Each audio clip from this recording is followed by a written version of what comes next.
दोस्तों, जैसा कि आप सभी जानते हैं कि यूपीएससी ईपीएफओ ने अपनी वैकेंसीज लॉन्च कर दी हैं। किस पद के लिए? ईपीएफओ, ईओएओ के लिए और एपीएफसी के लिए। ईओएओ यानी एनफोर्समेंट ऑफिसर और अकाउंट्स ऑफिसर, और एपीएफसी यानी assistant provident fund commissioner. Assistant provident fund commissioner, जैसा कि आप सभी कोई जानते होंगे, जैसे कि सब लोग रिसर्च भी करते हैं एग्जाम से पहले, क्या एग्जाम है, क्या पैटर्न है, कौन इस एग्जाम को कंडक्ट करवा रहा है, ऐसी जानकारी मैं आशा करता हूं कि आप सभी के पास होगी। फिर भी थोड़ा बहुत आपको मोटिवेशन देने के लिए एक चीज आपको बताना चाहूंगा कि एपीएफसी का लेवल पे जो है, यानी पे लेवल 10 है, और ईओएओ यानी इनका लेवल है 8, यानी दोनों में किसी का लेवल कम नहीं है। यानी आपको पैसे अच्छे मिलेंगे और इज्जत और रेस्पेक्ट जो इसके साथ एसोसिएटेड है उसको भी दरकिनार नहीं किया जा सकता। ये भी अपनी जगह काफी अच्छी है। ठीक है, अगर इन पदों पे आप पहुंचते हैं तो समाज में आपकी प्रतिष्ठा और बढ़ेगी। और इसी के साथ हम शुरू करते हैं आपके इस एग्जाम में पूछे जाने वाला एक सेक्शन, जिसका नाम है general accounting principles and auditing. जैसा कि हम सभी जानते हैं कि ये जो पोर्शन है, आपने 11-12 में जो बच्चे कॉमर्स स्ट्रीम लेते हैं ना, उन्होंने जरूर पढ़ा होगा। तो जो वो उनके जो कॉमर्स बैकग्राउंड से हैं और इसकी तैयारी कर रहे हैं, उसके लिए तो काफी इजी हो जाता है। लेकिन जो बंदा नॉन कॉमर्स बैकग्राउंड का है, ठीक है, जैसे बहुत बार बच्चों को साइंस में दिक्कत होती है जो कॉमर्स बैकग्राउंड से होते हैं, तो वहां पे साइंस बैकग्राउंड वाले बाजी मारते हैं। तो यहाँ पे होता है कॉमर्स बैकग्राउंड वालों का। ठीक है, तो जो नॉन साइंस बैकग्राउंड वाले हैं ना, उनके लिए ये वीडियो काफी इंपॉर्टेंट होने वाला है, और ये पूरी सीरीज इंपॉर्टेंट होने वाली है, क्योंकि इस एग्जाम में आने वाले सभी प्रश्नों को हम इन क्लासेस के थ्रू डील करेंगे। मैं आपको ये गारंटी के साथ कहता हूं कि अगर आप इस कोर्स को रिलीजियसली फॉलो किया, जो भी हम पढ़ाते हैं आपको, आपने उसको सही तरह से रिवीजन किया, सही ढंग से उसको समझा, तो आपको इस एग्जाम में अकाउंट्स का एक भी क्वेश्चन नहीं छूटेगा और आप इजीली इस एग्जाम को क्रैक कर पाएंगे। इसमें अकाउंटिंग के साथ साथ ऑडिटिंग भी हम देख रहे हैं कि बोर्ड पे आपको लिखा हुआ दिख रहा है। तो ये जो ऑडिटिंग वाला पोर्शन है ना, ये आपको पूछा जाता है एपीएफसी के एग्जाम में। ठीक है, वो एग्जाम थोड़ा और टफ होता है अगर हम इससे उसको कंपेयर करें ईओएओ से, यानी इन्फोर्समेंट ऑफिसर और अकाउंट्स ऑफिसर के एग्जाम से अगर हम एपीएफसी को कंपेयर करें, तो उसका थोड़ा लेवल ऑफ टफनेस ज्यादा होता है। और आप टफनेस से ज्यादा ये समझिए कि कुछ सब्जेक्ट्स उसमें एक्स्ट्रा पढ़ने पड़ते हैं, अदरवाइज गेम दोनों सेम ही है। अगर आपने पॉलिटी पूरी पढ़ ली है, तो अगर आपसे what is the article associated with president पूछें तो, या प्रेसिडेंट का काम क्या है पूछें तो, दोनों आप इजीली कर पाएंगे क्योंकि आपने पॉलिटी पूरी कवर की है। तो सेम चीज यहां है, कुछ खास हार्ड नहीं है। तो लेट्स स्टार्ट विद अकाउंटेंसी। पहले हम देखेंगे कि सिलेबस क्या क्या है, ठीक है, और क्या क्या एग्जाम में आपसे पूछे जाने की संभावना है। एक बार जब हम अकाउंटेंसी वाला पोर्शन खत्म करेंगे ना, तो उसके बाद फिर हम मूव करेंगे किसमें? ऑडिटिंग में। ठीक है, तो चलिए स्टार्ट करते हैं। सबसे पहले एग्जाम देने से पहले बच्चे को किसी भी एग्जाम का उसको सिलेबस देख लेना चाहिए। सिलेबस में जहां जहां ये पॉइंटर्स लिखे हैं ना 1, 2, आपको इतना ही दिया हुआ है। ठीक है, आपके सिलेबस में यूपीएससी ने इतना ही दिया है। मैंने इसको ब्रेकअप करके थोड़ा क्या किया है, आपको और चीजें बता दी हैं कि इसके अंदर आपको क्या क्या पढ़ना है। ठीक है, तो आइए शुरू करते हैं। सबसे पहले इंट्रोडक्शन टू द अकाउंटिंग। हाँ जी, अगर आपको अकाउंटिंग को इंट्रोड्यूस कर रहा है तो आपसे वो क्या क्या पूछेगा। सबसे पहले वो आपसे ये बेसिक जानना चाहता है कि आप इकोनॉमिक इवेंट अगर कोई होता है, ठीक है, जिसको आप अकाउंटिंग में रिकॉर्ड कर सकते हैं, उसकी मीनिंग आपको पता है या नहीं। सेकंड, अकाउंटिंग के ब्रांचेस क्या क्या हैं, ठीक है, प्रोसेस क्या होता है अकाउंटिंग का, और जब हम अकाउंटिंग करते हैं तो उसके पीछे हमारा मकसद क्या रहता है, हमारा ऑब्जेक्टिव क्या रहता है, ये भी आपसे वो पूछना चाहता है। वो चाहता है कि आप इस चीज को जाने। ठीक है, आपसे जर्नल एंट्री शायद नहीं पूछेंगे, शायद क्या नहीं पूछेंगे। वो ये नहीं कहेंगे कि हाँ भाई अगर सेल्स हुआ है तो तुम सेल्स का कैश टू सेल्स बताओ, cash account debit, sales account credit आपको नहीं करना है। आपसे अगर आप प्रीवियस ईयर क्वेश्चंस को एनालाइज करेंगे तो आपको देखने को मिलेगा कि हर बार आपको एक क्वेश्चन पूछा गया है ईपीएफओ में 2017 में, ठीक है, कि आपको लॉसेस के लिए प्रोविजन बनाने के लिए क्यों कहा जाता है। ये कौन सा कंसेप्ट है, ठीक है, अकाउंटिंग का जनरल अकाउंटिंग प्रिंसिपल्स में ये कौन सा कंसेप्ट है जो कहता है कि जब भी आप लॉसेस होते हैं तो उसके लिए आप एक प्रोविजन बना लीजिए। ठीक है, तो आपको प्रोविजन फॉर डाउटफुल डेब्ट्स नाम का एक प्रोविजन बनाना पड़ता है, एक अकाउंट बनाना पड़ता है। तो इसके लिए एक प्रिंसिपल एसोसिएटेड है। फॉर एग्जाम्पल एक कहता है प्रिंसिपल कि बिजनेस जो होता है और बिजनेसमैन होता है, ये दोनों अलग है ना। बिजनेस और बिजनेसमैन अलग है, इसके पीछे भी एक कंसेप्ट है, ठीक है। तो ये कंसेप्ट्स आप तब सीखेंगे ना जब आप बेसिकली जब अकाउंटिंग्स के बेसिक्स को जानेंगे, तो हम आपको बेसिक में एडवांस तक सारा चीजें आपको हम इन क्लासेस के थ्रू बताएंगे। और आपको ये प्रॉमिस कर सकते हैं, इंश्योर करते हैं कि अगर आपने इन क्लासेस को रिलीजियसली फॉलो किया ना तो एक भी सवाल छूटेगा नहीं, ठीक है। Next, theory base of accounting क्या पूछता है आपसे? अकाउंटिंग प्रिंसिपल्स, ये सारे प्रिंसिपल्स में आते हैं। अभी जो 2 क्वेश्चन मैंने आपको बताया ना, ये आपको प्रिंसिपल्स हैं।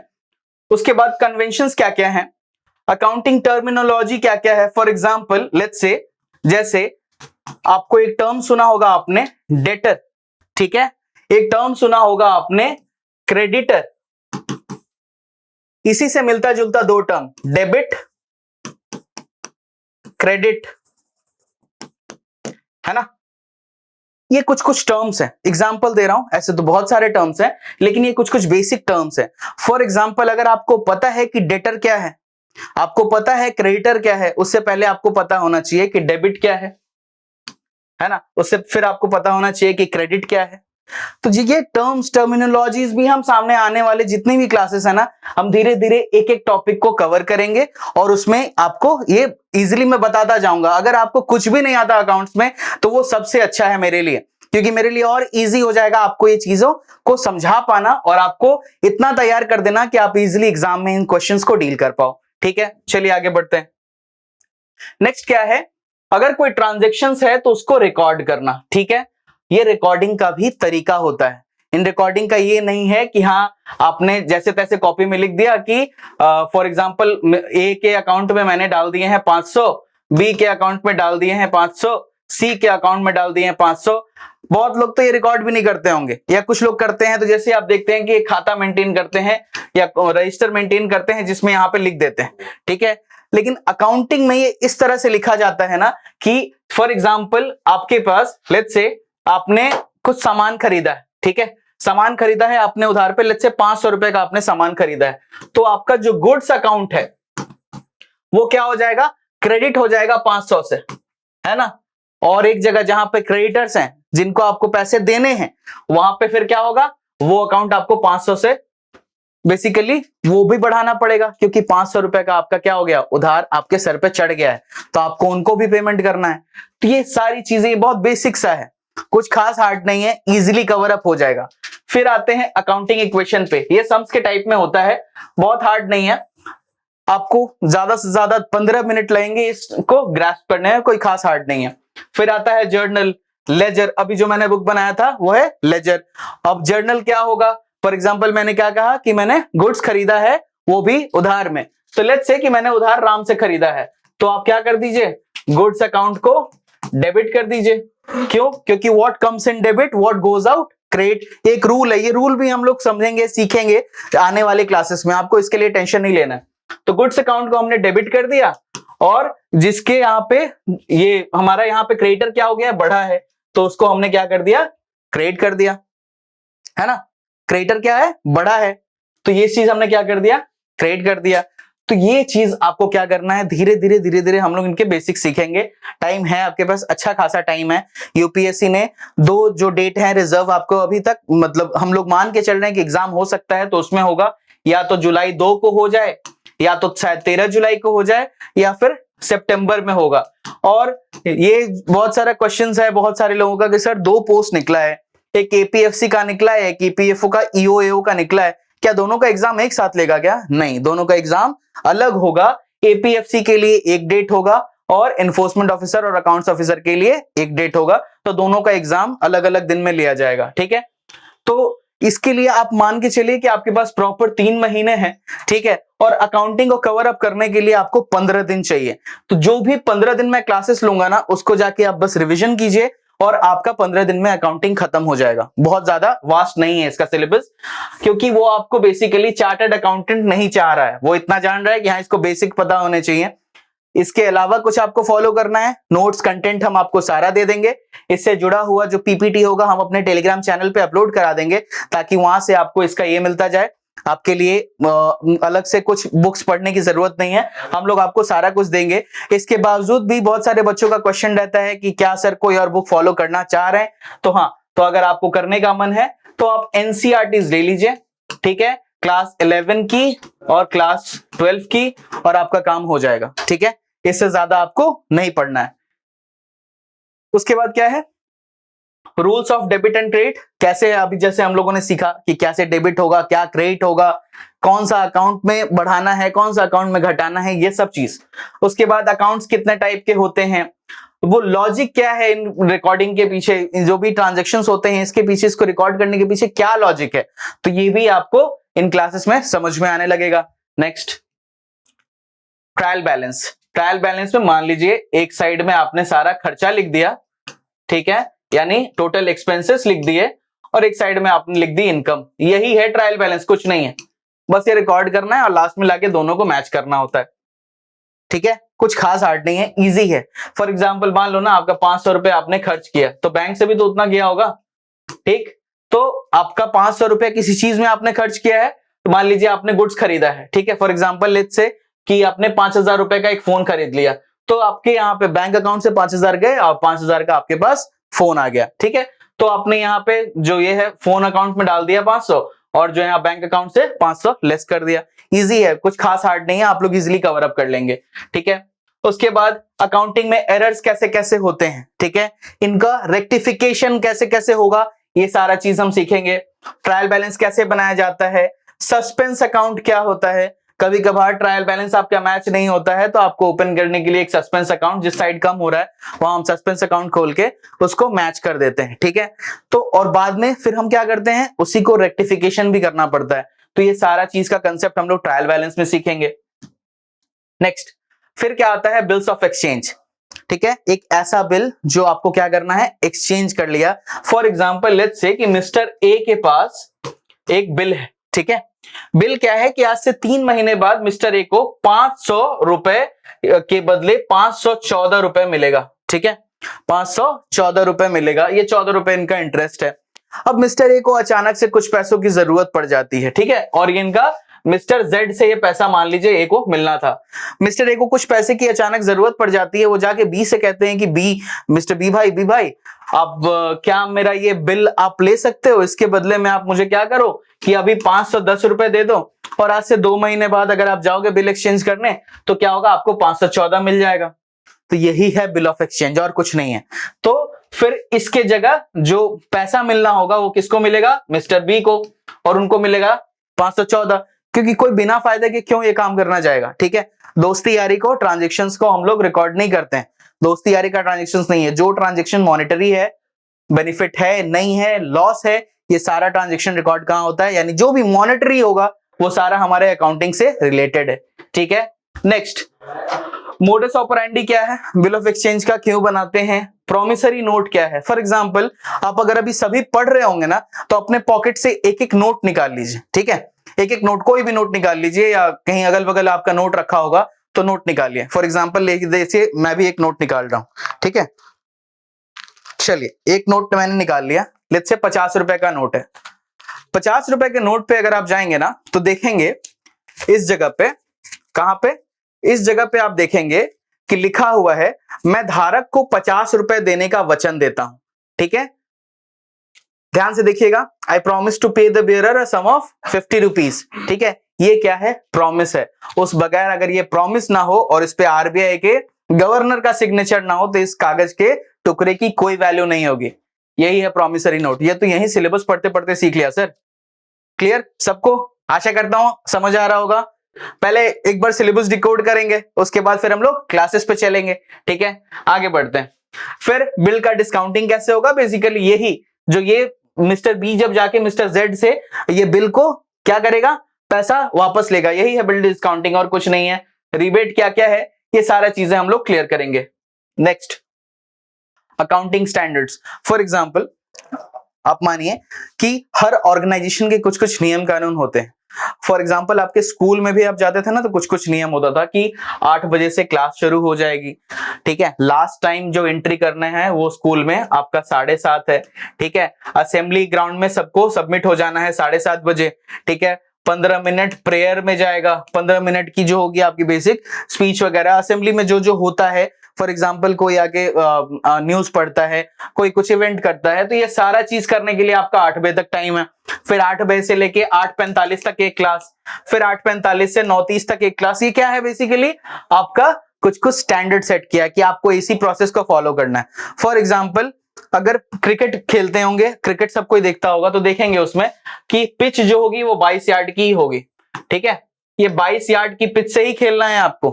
बैट का जो लेंथ होगा उसका भी एक मतलब सेट है, बॉल का जो वजन होगा वो भी सेट है, टीम में कितने प्लेयर्स होंगे ये भी सेट है, ओडीआई में जर्सी कैसी रहेगी वो सेट है, T20 में जर्सी कैसी रहेगी वो सेट है, टेस्ट अगर आप खेल रहे हैं तो उसमें जर्सी कैसी होगी ये भी सेट किया हुआ है। टेस्ट का टाइमिंग फिक्स होता है कि हाँ इस बजे से 10 या 9 बजे से मेरा मैच शुरू होगा। ओडीआई में और T20 में देखते हैं ये टाइमिंग हेरफेर होती रहती है, लेकिन टेस्ट जो है अब डे नाइट भी आने लगा है, तो उसके लिए सब एक सिस्टम सेट है ना। उसी तरह अकाउंटिंग में भी कुछ कुछ स्टैंडर्ड्स हैं। ये सारे नियम कानून बताता है कि अकाउंटिंग आपका बेसिकली चलेगा कैसे, ठीक है। शेयर कैपिटल में कैसे कैसे होगा, कंपनी क्या कर सकती है, उससे जो शेयर होल्डर्स हैं उनको क्या फायदा होगा नहीं होगा, उनका नुकसान ना हो, ये सब को देखते हुए अकाउंटिंग स्टैंडर्ड्स बनाया गया है कुछ। और ये आपको अकाउंटिंग स्टैंडर्ड्स आने चाहिए। इसको अगर आपने समझ लिया तो आपको अकाउंट्स आता है, अदरवाइज आपको नहीं आता है। ये क्लियर है, ठीक है। इन्वेंट्री और इन्वेस्टमेंट के लिए क्या अकाउंटिंग है, बोनस शेयर के लिए, बाईबैक ऑफ शेयर के लिए क्या क्या अकाउंटिंग है। बाईबैक मतलब अपना ही शेयर वापस दोबारा खरीद लेना, ठीक है। तो ये सारा चीज हम सीखेंगे कहां, अकाउंटिंग स्टैंडर्ड्स में। इजिली क्लियर हो जाएगा आपको, क्योंकि ये खास हार्ड नहीं है। आपको कहेंगे कि सर सीए में 29 स्टैंडर्ड है, उतना सारा पेजेस क्या हमें रटना पड़ेगा, क्या हमारे पास इतना टाइम है? नहीं, आपको उतना नहीं करना है। आपको बस कुछ कुछ इंपॉर्टेंट स्टैंडर्ड्स याद रखने हैं, और उन स्टैंडर्ड्स में क्या क्या इंपॉर्टेंट टर्म्स आपको याद रखना है, ये चीज हम आपको नोट्स दे देंगे। आप उतना फॉलो करो और आपको ज्यादा कुछ करने की जरूरत नहीं है। याद रखिएगा, इस एग्जाम में अगर आप प्रोफेसर बनना चाह रहे हैं तो एग्जाम आपके लिए नहीं है, ठीक है।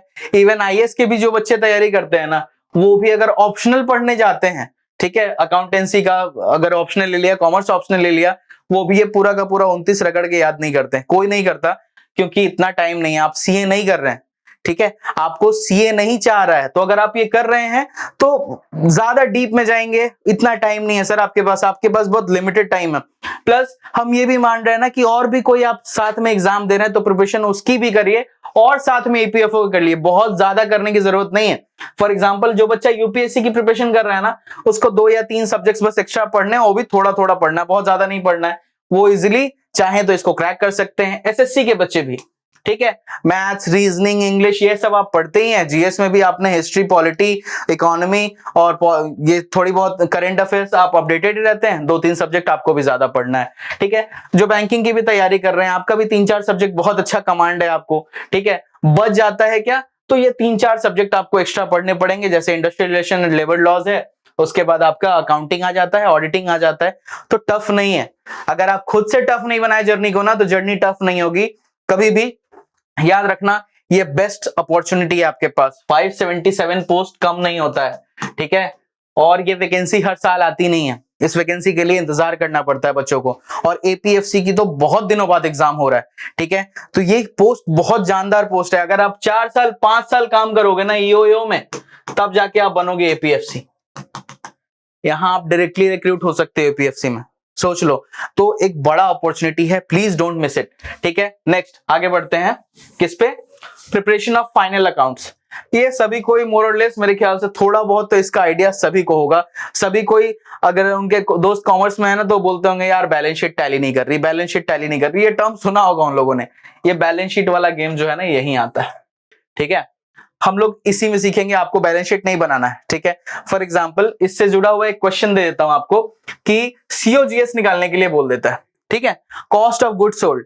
तो आपको अगर पता है क्लोजिंग स्टॉक क्या है, ओपनिंग स्टॉक क्या है, परचेज क्या क्या है, उसके बाद उस सामान पे जुड़ा हुआ डायरेक्ट एक्सपेंसेस क्या क्या है, तो आपने यहाँ पे काउंट किया, उसके बाद आपको पता चलेगा कि नेट सेल्स क्या है, इसमें मालूम चले गया। तो फिर प्रॉफिट अगर आपको निकालना है या प्रॉफिट दिया हुआ है, तो आप सीओजीएस इजीली निकाल लेंगे। अगर आपको कॉस्ट बता दिया है तो आप प्रॉफिट निकाल लेंगे। तो ये बहुत हार्ड नहीं होता है, बहुत इजी होता है, और ईपीएफओ में इससे ज्यादा सम्स हार्ड पूछा नहीं गया है। और ना ही एपीएफसी में। तो ये इजीली किया जा सकता है। आपको इतना टाइम नहीं है कि बोलेगा कि हाँ भैया बैलेंस शीट बनाइए दो कंपनी के, वो मैच कराइए, इतना टाइम नहीं है। यहाँ पे ऑप्शनल बेसिकली ऑब्जेक्टिव पेपर है, वो भी जानते हैं कि इतना टाइम हम नहीं दे रहे बच्चों को कि वो अकाउंट्स बनाएंगे बैठ के, ठीक है, तो ईजी है। उसके बाद रेशियो एनालिसिस। फॉर एग्जांपल बहुत सारा रेशियो होता है, जैसे अकाउंटिंग में आप देखेंगे बहुत सारा रेशियो होता है। फॉर एग्जांपल नेट प्रॉफिट का रेशियो होता है, ठीक है। उसके बाद मान के चलिए एक रेशियो आपको थोड़ा सा यूनिक बताता हूं, एम्प्लॉय टर्नओवर रेशियो, ठीक। ये सब रेशियोज आपको थोड़ा बहुत पता होना चाहिए, ठीक है। इनका बेसिक फॉर्मूला है, और फॉर्मूला याद करने का, जैसे हम लोग देखते हैं मैथ्स में, अगर आपको बेसिक टर्म पता है ना कि क्या है, ठीक है, जैसे बड़ा आसान सा है, चलिए प्रॉफिट परसेंट पे काम करते हैं, ठीक है। प्रॉफिट का परसेंटेज निकालना है, तो आप क्या करते हैं, जो प्रॉफिट होता है वो लिख देते हैं, मान लीजिए 10 रुपए प्रॉफिट है, कॉस्ट प्राइस फिर लिख देते हैं, और फिर उसका परसेंटेज निकाल लेते हैं। तो जो पैसा आपने अपने कॉस्ट से एक्स्ट्रा कमाया वही है प्रॉफिट। तो ये आपको सिंपल शब्दों में समझेंगे ना कि आपको बेसिकली कंसेप्ट समझना है। इस एग्जाम का गेम, खास करके यूपीएससी जब भी एग्जाम लेती है ना, वो ये नहीं चाहती है कि आप मगअप कर लें पूरा का पूरा। आपको मगअप करने के लिए कभी नहीं बोलेंगे, वो आपको ज्यादा से ज्यादा क्या बोलेंगे कि भैया आपको क्या करना है, आप कंसेप्ट समझ के आओ, मैं कंसेप्ट पे ही सवाल पूछूंगा और आपको कंसेप्ट पे ही आंसर भी देना है, और आप इजिली कर लोगे, ठीक है। इसीलिए हम क्या करेंगे कि हर क्लासेस के बाद हम कोशिश करेंगे कि आपसे कम से कम 5-5, 10-10 एमसीक्यू हम लोग साथ में क्लासेस में सॉल्व करें। इससे क्या होगा, आपको कॉन्फिडेंस भी आएगा कि जो भी पढ़ रहे हैं वो सही है, ठीक है। सिलेबस को पूरा ये जाके नोटबुक में रख लीजिएगा, या हो सके तो इसका एक प्रिंट आउट निकलवा लीजिएगा इसको, और अपने सामने जहां भी आप पढ़ते हैं स्टडी टेबल के सामने चिपका लीजिएगा, ताकि आपको पता रहे कि पढ़ना कितना है। बहुत ज्यादा डीप में जाने की जरूरत नहीं है। और जो बुक्स मैंने बताया एनसीईआरटी क्लास 11-12 वही पढ़िए, उसमें भी लिमिटेड पढ़िए, बहुत ज्यादा पढ़ने की जरूरत नहीं है। अगर एक्स्ट्रा पढ़ना चाहते हैं तो, और नोट्स तो हम लोग आपको क्लासेस के बाद देंगे ही, ठीक है। चलिए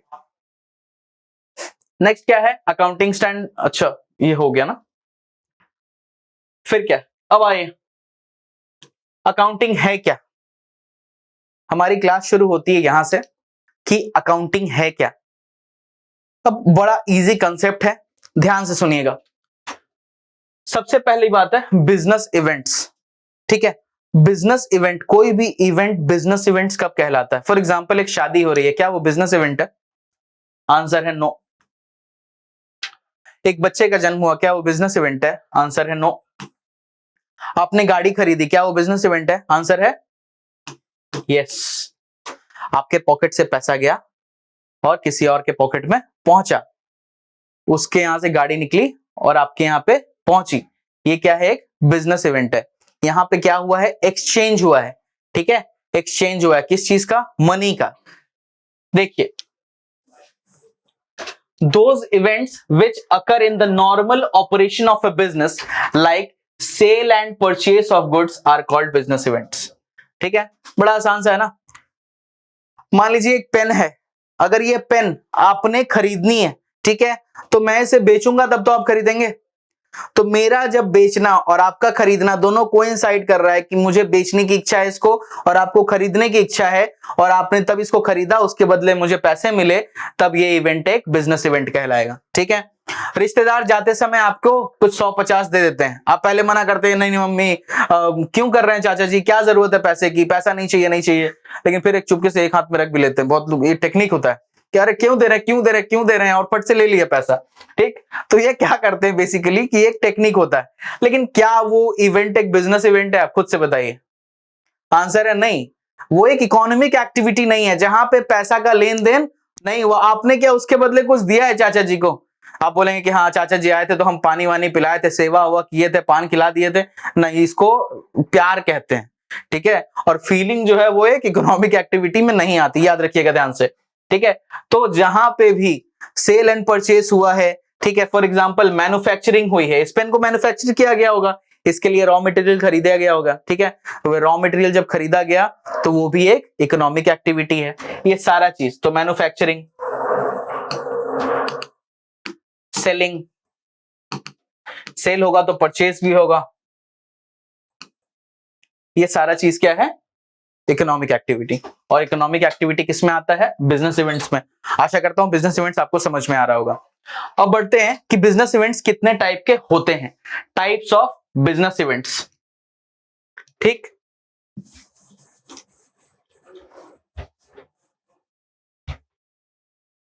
दो टाइप के होते हैं, एक मॉनेटरी और एक नॉन मॉनेटरी। हाँ जी, समझ में आ रहा है? तो मॉनेटरी और नॉन मॉनेटरी होते हैं, दो हमने देखे हैं। अब ये हैं क्या, देखते हैं आगे। सबसे पहला, वो बिजनेस इवेंट्स जिनको मॉनेटरी टर्म्स में एक्सप्रेस किया जा सकता है वो कहलाते हैं monetary events. For example sale and purchase of goods. Example आपको दे दिया कि मान लीजिए एक बंदा जो पेन बना रहा है, ठीक है, लिंक ले लीजिए एक एग्जांपल, लिंक पेन बनाती है, ठीक है, और कस्टमर क्या करता है, वो पेन खरीदता है, ठीक है। तो लिंक कंपनी को उसके बदले क्या मिल रहे हैं यहां पे, देखिए ध्यान से, लिंक कंपनी इसको बेच रही है क्या, पेन। ये पेन लेने के बदले क्या ट्रांसफर कर रहा है लिंक को, पैसा, यानी मनी। तो ये जो ट्रांजैक्शन है ये क्या है, मॉनेटरी ट्रांजैक्शन है ना। तो ये किस में आ गया, मॉनेटरी इवेंट्स में, ठीक है। और सोचिए, अपने हिसाब से ही सोचिए, एक पेन का हो गया, हीरो कंपनी ने बाइक बेची, ठीक, राम सर को। अब राम बाबू ने इनको क्या दिया उसके बदले, पेमेंट। तो यहां इन्होंने बाइक दी, इन्होंने क्या दिया, पेमेंट। सेल एंड परचेस हो रही है बेसिकली, ठीक है। सेल किसके लिए, हीरो कंपनी के लिए कि वो बेच रहा है, परचेस किसके लिए, राम के लिए कि राम क्या कर रहा है, उसको खरीद रहा है। तो क्लियर, ये हुआ आपका मॉनेटरी इवेंट। आगे बढ़ते हैं नॉन मॉनेटरी इवेंट में। वो इवेंट्स जिनको मॉनेटरी टर्म्स में एक्सप्रेस नहीं किया जा सकता, ठीक है तो ये बिजनेस के लिए ही। फॉर एग्जांपल ले लीजिए कि ये कंपनी एम्प्लॉय हायर कर रही है, ठीक है, एक कंपनी क्या कर रही है, एम्प्लॉय हायर कर रही है, ठीक है, एम्प्लॉय हो रहा है। मान लीजिए, मुझे ले लीजिए एक एग्जांपल कि हाँ अभी अकाउंट्स की क्लास लेनी है, तो कंपनी ने मुझे हायर किया, ठीक है। तो ये जो इवेंट है, ये इवेंट मॉनेटरी नहीं कहलाता है, ठीक है। यहां को सेल परचेस नहीं हो रहा है, ये सेल परचेस होता तब इसको हम कहते क्या, नॉन मॉनेटरी। तो कंपनी का एम्प्लॉय को हायर करना या कंपनी का एम्प्लॉय को फायर करना, ये दोनों इवेंट जो है आपके, ये बिजनेस इवेंट्स तो हैं क्योंकि बिजनेस से एसोसिएटेड है, लेकिन ये मॉनेटरी इवेंट्स नहीं है क्योंकि यहां डायरेक्टली कुछ मनी का ट्रांजैक्शन नहीं हो रहा है, ठीक। नेक्स्ट, याद रखिएगा, अकाउंटिंग या अकाउंटेंसी में सिर्फ मॉनेटरी टर्म्स या मॉनेटरी इवेंट्स को बुक्स ऑफ अकाउंट में रिकॉर्ड किया जाता है और नॉन मॉनेटरी इवेंट्स को क्या किया जाता है, इग्नोर। इससे हमें कोई माने मतलब नहीं है, सीधी बात है। तो कभी भी आप कहीं पे भी देखेंगे, कोई भी, फॉर एग्जांपल आपको 5 ये दे देगा, ठीक है, 5 लिख के दे देगा कि सबसे पहले Ram sold goods to Shyam for ₹500, 500 रुपए में बेच दिया। दूसरा बात, Ram bought a bike for 50,000। 3 में ले लीजिए, Ram hired Shyam as teacher with 50,000 per month, ठीक है, 50,000 पर मंथ। ये तीनों इवेंट ले लीजिए, इन तीनों इवेंट में आप ही लोग बताइए कि कौन कौन सा अकाउंटिंग में आपका रिकॉर्डेड ये इवेंट है, ठीक है, कौन कौन सा रिकॉर्ड होने लायक है। पहला वाला में देखिए, राम सोल्ड गुड्स, ठीक है, सीधी बात है, सेल और परचेस हो रहा है। राम ने क्या किया, सामान बेचा है, किसको, श्याम को, श्याम ने परचेस किया है तो परचेस हुआ है और खरीदा भी गया है। नेक्स्ट, कितना, 500 रुपए में, ठीक है। तो 500 रुपया श्याम के पॉकेट से निकल के कहां पहुंचा, राम के अकाउंट में। राम के यहां से सामान निकल के कहां पहुंचा, श्याम के यहां पे। तो एक बिजनेस इवेंट हुआ और मॉनेटरी हुआ, तो क्या ये रिकॉर्ड होगा, आंसर होगा यस। कमेंट करते रहिएगा। नेक्स्ट, राम ने एक बाइक खरीदी, कोई भी कंपनी की बाइक ली होगी, उसके बदले उसने पैसे दिए हैं 50,000 रुपए। तो कंपनी के अकाउंट में 50,000 रुपए क्रेडिट हुए होंगे, राम के अकाउंट में 50,000 रुपए डेबिट हुए होंगे, लेकिन राम को उसके बदले बाइक मिली है ना। तो ये क्या हुआ, एक बिजनेस इवेंट और मॉनेटरी इवेंट, तो ये रिकॉर्ड होगा। तीसरा, राम ने श्याम को टीचर के रूप में हायर किया 50,000 रुपए देके, लेकिन टीचर क्या उससे कुछ खरीद रहा है, क्या वो टीचर को कुछ बेच रहा है? नहीं, वो अपने बिजनेस को चलाने के लिए उसने क्या किया, एक टीचर को हायर किया है या किसी एक प्रोफेशनल को हायर किया है। तो ये जो इवेंट होगा बिजनेस इवेंट तो है, बिल्कुल है, क्योंकि बिजनेस चलाने के लिए ये काम किया जा रहा है, लेकिन ये मॉनेटरी नहीं है। ठीक है, क्लियर है? कुछ लोगों का डाउट होगा कि सर यहाँ पैसा तो एसोसिएटेड है, लेकिन याद रखिए क्या सेल और परचेस हुआ है क्या?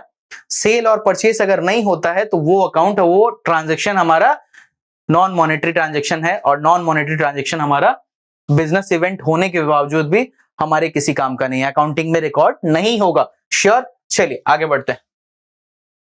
और कहीं भी कोई भी डाउट है आप लोग मैसेज कर सकते हैं, और हम लोग वो सारा डाउट्स आपको मैसेज में या नेक्स्ट क्लास में हम लोग आपको बता के क्लियर करेंगे, टेंशन मत लीजिएगा। नेक्स्ट आगे बढ़ते हैं। Business transactions, those financial transactions और events which are measured and recorded in monetary terms. अभी हमने देखा कि 50,000 का, 60,000 का, 5 रुपए का, 500 का या 1 रुपए का जो भी ट्रांजैक्शन है मॉनेटरी है, उसको रिकॉर्ड किया जाएगा इन द बुक्स ऑफ अकाउंट, और इन्हीं को कहते हैं business transactions. For example company खोली, कंपनी के लिए जमीन खरीदी, ठीक है, लैंड खरीदा, ठीक है, कितने रुपए का? मान लीजिए 5 करोड़ का।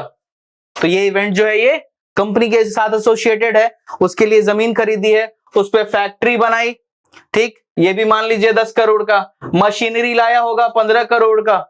ये सारा इवेंट जो है सेल और परचेज भी हो रहा है, बिजनेस के लिए कर रहे हैं, तो ये ट्रांजैक्शंस जो होंगे बिजनेस ट्रांजैक्शंस कहलाएंगे। क्लियर है? चलिए आगे बढ़ते हैं। और ये फाइनेंशियल पोजीशन को जो है एंटरप्राइज का अफेक्ट करता है। सच्चाई है ना कि कंपनी अपने लिए, for example let's say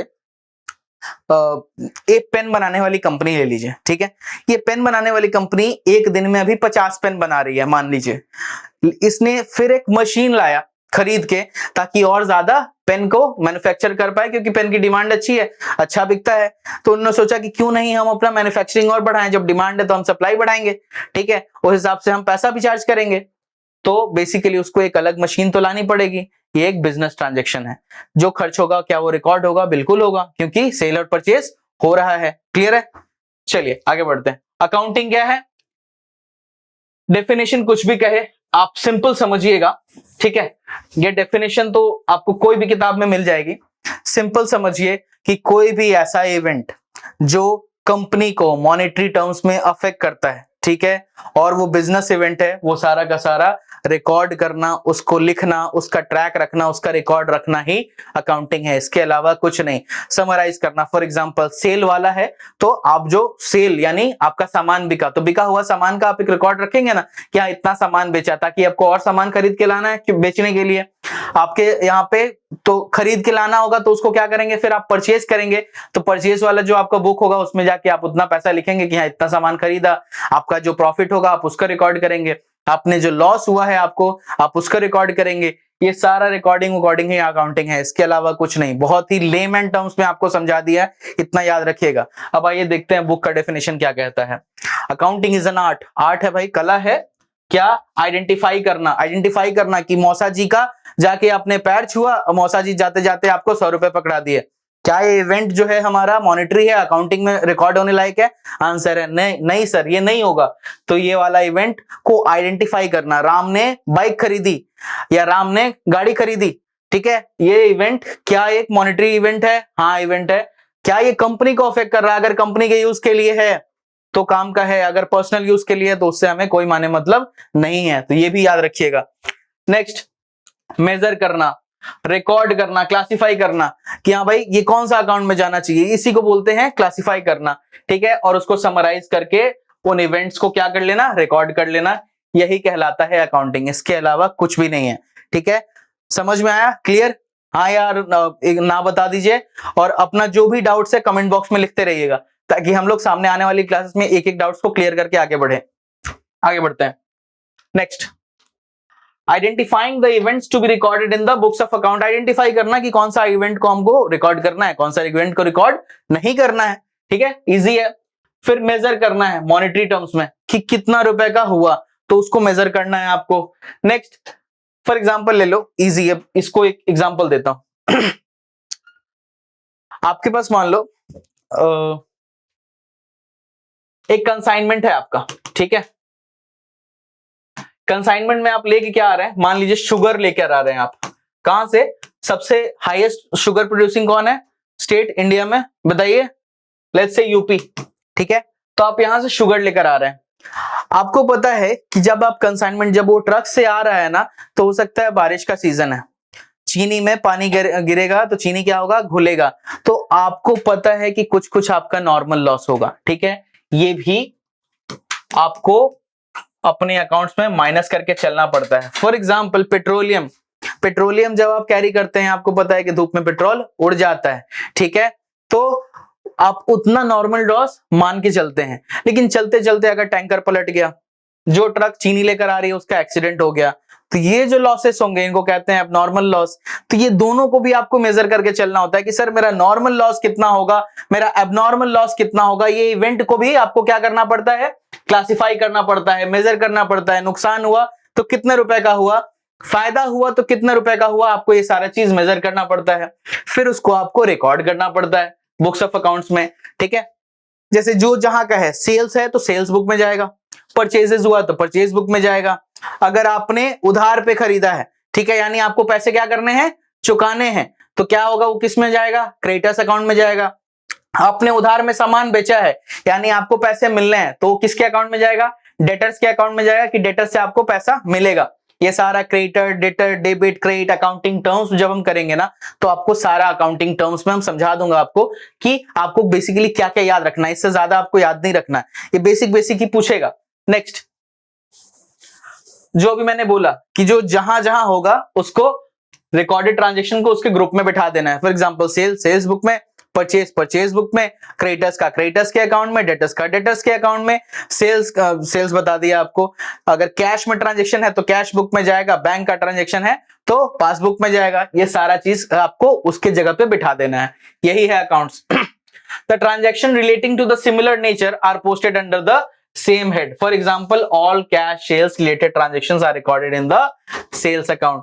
simple समझिए कि सेल्स होगा तो क्या होगा, आपको कैश आएगा, तो जितना भी कैश सेल्स होता है उसको हम कहां डालते हैं, सेल्स अकाउंट में, ठीक है, समझे। Next, summarising the classified event in such a manner, trial balance, profit and loss account, balance sheet, which can be understood by different accounting users without any ambiguity.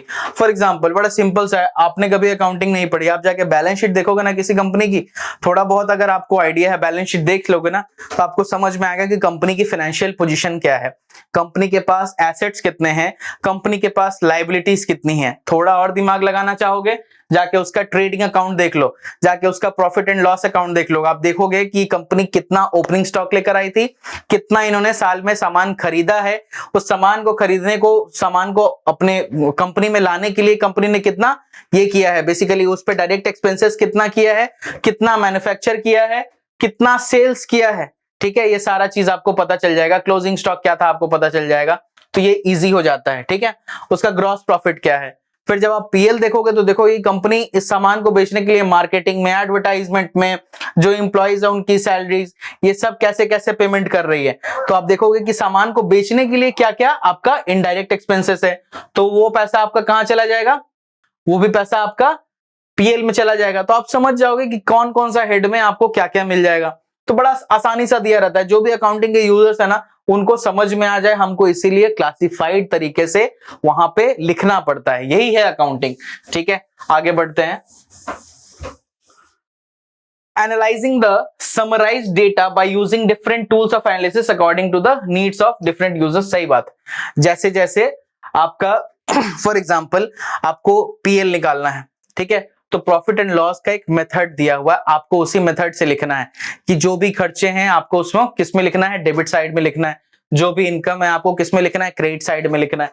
तो एक तरीके से उसके बाद उसको हम एनालाइज करेंगे कि भैया मेरा टोटल खर्चा कितना हुआ, इस साइड खर्चा लिख दिया, इस साइड हमने कमाई लिख दी, और कमाई और खर्चा काट के जो भी बच गया पैसा, अगर एक्स्ट्रा पैसा बचा हुआ है इस साइड में, राइट साइड में, तो ये प्रॉफिट है, ठीक है, क्योंकि आपने जितना खर्चा किया, आपने जितना कमाया, कमाई आपके खर्च से ज्यादा है तो प्रॉफिट, अगर खर्च कमाई से ज्यादा है तो लॉस, तो इस साइड हमने लॉस लिख दिया, है ना, यही चीज है। आगे बढ़ते हैं। Communicating the accounting information to various users and interested parties। Accounting का इंफॉर्मेशन देना, अगर आप जाते हैं, सोच रहे हैं ना कि मुझे मार्केट से इन्वेस्टमेंट उठानी है, ठीक है, मार्केट से इन्वेस्टमेंट उठानी है, आप अपने आप कंपनी को एक्सपैंड करना चाहते हैं, आप अपना शेयर इशू करना चाहते हैं, तो कोई भी जब शेयर खरीदने आएगा तो आपका फाइनेंशियल पोजीशन तो देखेगा ना कि आपकी कंपनी कितने फायदे में है, कितने लॉस में है। ये सब आपको सही ढंग से दिखाएंगे नहीं, ट्रांसपेरेंसी नहीं रखेंगे, तो वो थोड़ी ना आपके कंपनी में इन्वेस्ट करने आएगा। उसको दिखना चाहिए कि हाँ, जब आपके कंपनी में वो इन्वेस्ट कर रहा है तो उसको वहां से एक प्रॉफिट एसोसिएटेड है, तब जाके वो आपके यहाँ पे इन्वेस्ट करेगा। क्लियर है? तो यही चीज है कम्युनिकेटिंग। नेक्स्ट, अब हम देखते हैं ब्रांचेस ऑफ अकाउंटिंग। क्या क्या ब्रांचेस है? सबसे पहले डिफरेंट अकाउंटिंग यूजर्स के इंटरेस्ट को ध्यान में रखते हुए, ठीक है, या बिजनेस में अकाउंटिंग को हमने 3 भाग में बांटा। ठीक, बिजनेस के जितने भी यूजर्स हैं उनके इंटरेस्ट को ध्यान में रखते हुए हमने 3 भाग में बांटा है अकाउंटिंग को, ताकि पढ़ना और इसको रिकॉर्ड करना आसान हो जाए, इजी हो जाए प्रोसेस। सबसे पहला क्या होता है ना, फाइनेंशियल अकाउंटिंग। क्या करता है? ये आइडेंटिफाई करता है, रिकॉर्ड करता है, समराइज करता है ट्रांजैक्शंस को, उसके बाद एनालाइज करता है, और जो भी फाइनेंशियल रिजल्ट है, फॉर एग्जांपल अगर आपका रिजल्ट प्रॉफिट है या लॉस है, ये जो भी अकाउंटिंग इंफॉर्मेशन के यूजर्स होते हैं ना, यूजर्स कुछ नहीं, आप शेयर होल्डर्स मान के चलो, जो आपके क्रेडिटर्स है वो मान के चलो, ताकि वो कंपनी का फाइनेंशियल पोजीशन देखते रहे। ठीक है, उनको कंपनी पे भरोसा होनी चाहिए। तो ये यूजर्स को ये इंफॉर्मेशन देने के लिए आता है फाइनेंशियल अकाउंटिंग। वो आपका बैलेंस शीट देखेंगे, ज्यादा होगा तो आपका ट्रेडिंग एंड पीएल अकाउंट देखेंगे, उससे उनको कंपनी की पोजीशन, एक्चुअल फाइनेंशियल पोजीशन समझ में आ जाएगी। तो ये आ जाएगा आपका फाइनेंशियल अकाउंटिंग में। ठीक, next cost accounting. Cost accounting और कुछ नहीं, बशर्ते हम ये जानने की कोशिश करते हैं ना कि मान लीजिए एक पेन बनाया, ठीक, तो इस पेन को बनाने में कुछ प्लास्टिक लगा होगा, इसमें तो चलिए इंक नहीं है, एक नॉर्मल पेन का ले लीजिए एग्जांपल जिसमें इंक होता है। ठीक, ये लीजिए, ये एक पेन है, इसमें कुछ प्लास्टिक लगा होगा, इंक लगा होगा, ये निब लगा होगा, निब में कुछ मेटल जिससे ये बना है, ये मेटल, ठीक है, ये जो प्लास्टिक का टुकड़ा है, ये सारा चीज बनाने में इन सब चीजों की जरूरत पड़ी होगी, तो इनको हम कहते हैं रॉ मटेरियल्स। ये रॉ मटेरियल्स के बाद इसको बनाने के लिए मशीन चाहिए और कुछ लोग चाहिए जो मशीन को ऑपरेट कर पाए, तो मशीन खरीदने में पैसा लगा होगा।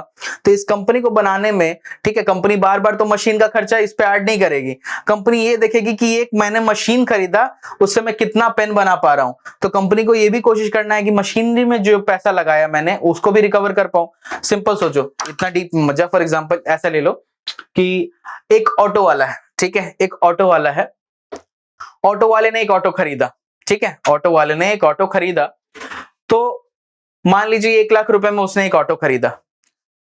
अब वो ऑटो चलाता है और ऑटो के साथ साथ उसको अब ये कोशिश करता है कि जो भी कस्टमर बैठे, फॉर एग्जांपल अगर वो रोड पे चल रहा है तो जितना फ्यूल लगेगा और कुछ प्रॉफिट लगेगा, इसका वो तो पैसा आपके किराए में जोड़ेगा ही। ठीक है, फॉर एग्जांपल लेट्स से कि एक जगह ए से अगर आपको बी जाना है, लेट्स से, तो इस ऑटो में बैठ के जाते हैं, वो 10 रुपए का मान लीजिए कि उसका फ्यूल जल रहा है, और उसने बिठाने का चार्ज, सर्विस चार्ज कुछ लिया, और 5 रुपए उसने मान लीजिए अपना प्रॉफिट जोड़ दिया। ठीक है, और 5 रुपए सर्विस चार्ज ले लीजिए, तो 20 रुपए हो रहा है। अब वो ये भी देखेगा कि जो कमाई उसको हो रही है उस ऑटो से, तो वो जो कमाई, जब तक उस ऑटो का पैसा जितना लगा है ना वो रिकवर नहीं करेगा, तब तक वो मानेगा नहीं कि उसकी कमाई हुई है। ठीक है, वो कमाई का पैसा रिकवरी की कोशिश करेगा कि कस्टमर से ही करे। ठीक है, इसी तरह जब कंपनी एक मशीन खरीदती है ना, उससे 4 सामान बनाएगी, ठीक है, तो ये भी तो करेगी ना कोशिश कि जो कंपनी ने मशीन में पैसा लगाया उसको गुड्स बेच बेच के हम लोग रिकवर करें उतना पैसा। क्योंकि अगर एक मशीन आपने आज खरीद ली तो आपको आज से कुछ दिन बाद और एक्सपैंड करना है, या मशीन खराब होगी, आपको और भी तो मशीन खरीदना है ना, उस समय फिर आप पॉकेट से पैसा तो नहीं लगाओगे, कंपनी से ही पैसा निकाल के फिर एक और मशीन डालोगे, है ना। अगर ये कुछ खराब हुआ तो उसमें रिपेयरिंग करवानी है, तो पॉकेट से पैसा, प्रॉफिट से पैसा नहीं डालेगा, वो कंपनी के अकाउंट से ही पैसा डालेगा। तो रिकवर करने की कोशिश कहां से करते हैं? बेसिकली इसी से। तो ये कॉस्ट अकाउंटिंग और कुछ नहीं है, आपको पता करना है कि कॉस्ट, कि एक सामान को बनाने में मेरा कितना पैसा लॉस होता है, कितने रुपए का लेबर लगता है। फॉर एग्जांपल एक लेबर ले लिया, उसको दे दिया मैंने 100 पेन बनाने का, ठीक है, और उसके लिए उसको देता हूं मैं, मान के चलिए डेली का 500 रुपए। तो 500 रुपए 100 पेन से एसोसिएटेड है, यानी हर एक पेन बनाने के लिए उस लेबर को कितने रुपए देने पड़ रहे हैं? 5 रुपए। ठीक, तो ये भी कॉस्ट आपको जुड़ेगा साथ में, तो इसको ले लिया हमने। प्लस लाइट जल रही है और मान लीजिए कि जिस फैक्ट्री में आप काम कर रहे हैं वहां इलेक्ट्रिसिटी बिल पे करना पड़ता है, तो उसका भी खर्चा तो पेन में जुड़ेगा ना, है ना। जो मशीन से तैयार होता है, मशीन का बताया आपको, जो फैक्ट्री में काम कर रहे हैं उसका रेंट देना पड़ेगा, जिस जमीन पे आपने ये किया है तो सारा पैसा रिकवर करने की कंपनी कोशिश करेगी। तो यही चीज जो है, इसी चीज का खर्चा जितना कम से कम कर पाए, इसी की कोशिश होती है कॉस्ट अकाउंटिंग के थ्रू, ताकि हम अपना खर्चा कम से कम रखें। ठीक है, देखते हैं इसको एक बार एक्सप्लेनेशन, और मतलब आपको क्लियर हो जाएगा। क्या कहता है, it is primary concerned with estimating the cost of production. क्या निकालना है, कॉस्ट ऑफ प्रोडक्शन की, एक सामान को बनाने में, एक पेन को बनाने में टोटल कितने रुपए खर्च हुए। ठीक है, by ascertaining cost of inputs. Inputs क्या, मान लीजिए पेन बना रहा हूं मैं, है ना। पेन को बनाने में सबसे पहले जमीन का जो रेंट जाता है, ठीक है, लैंड का रेंट, उसके बाद जिस जगह पे आप काम कर रहे हैं वहां पे इलेक्ट्रिसिटी बिल होगी, मशीनरी जो चला तो मशीनरी का एक्सपेंसेस, इसको ऑपरेट करने के लिए जो लेबर होगा लेबर चार्जेस, ठीक है, इसके बाद प्लस आप फिर आप अपना प्रॉफिट जोड़ोगे, है ना। प्रॉफिट भी मान लीजिए जरूरत पड़ती फाइनेंशियल अकाउंटिंग में, कॉस्ट अकाउंटिंग में प्रॉफिट से भी मतलब नहीं है। ये पहले कॉस्ट निकाल लिया, अब पता चला कि पेन को बनाने में हमें लग जाता है 7 रुपए, और पेन हम बेचते कितने रुपए में है, 10 रुपए में। तो प्रॉफिट बढ़ाना है, क्या करेंगे। आपको पता है कि एक और कॉम्पिटिटर है आपका, वो भी 10 रुपए में पेन बेच रहा है, ठीक, लेकिन उसका कॉस्ट ऑफ प्रोडक्शन जो है वो 6.5 रुपए है।